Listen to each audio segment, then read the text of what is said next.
முள்ளங்கி வச்சு டேஸ்டியான சிம்பிளான ஒரு சட்னி. இன்க்ரீடியன்ஸும் சிம்பிள் தான், ரெசிப்பியும் சிம்பிள் தான். ஆனால் எதில் பண்ணுறதுன்னு கேட்குற அளவுக்கு சட்னி ரொம்ப நல்லாயிருக்கும். அது பண்ணுறதுக்கு ஒரு 4 ட்ராப் மட்டும் எண்ணெய் ஊற்றிட்டு உளுந்தம்பருப்பு 2 டேபிள் ஸ்பூன் சேர்த்துருக்கேன்.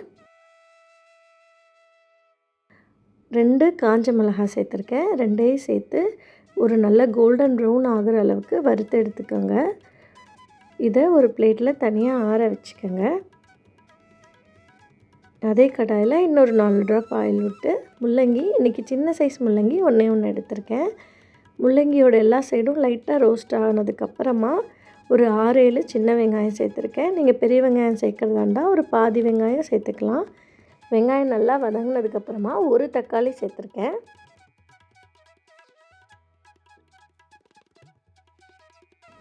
இப்போ இதுக்கு தேவையான அளவு உப்பு சேர்த்துட்டு மூடி போட்டு ஒரு 5 நிமிஷம் தக்காளி நல்லா மசிகிற அளவுக்கு வேக விடுங்க.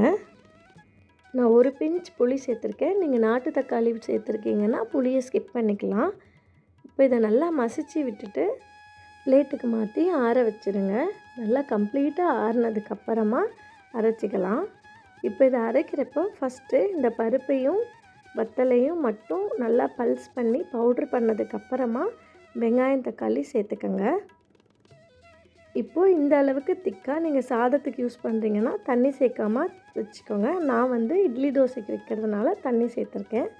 இப்போ பேசிக்கான தாளிப்பு எண்ணெய் ஊற்றி கடுகு போட்டுட்டு கொஞ்சம் கருவேப்பிலை சேர்த்துட்டு காயப்பொடி கொஞ்சம் சேர்த்துக்கோங்க. ஒரு 1/4 ஸ்பூன் அளவுக்கு சேர்த்துருக்கேன். தாளித்து கொட்டிட்டிங்கன்னா சட்னி ரெடி.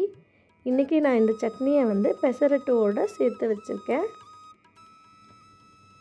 நீங்கள் இட்லி, தோசை, ரைஸ் எல்லாத்துக்குமே ரொம்ப நல்லாயிருக்கும் இந்த சட்னி. கண்டிப்பாக ட்ரை பண்ணி பாருங்கள்.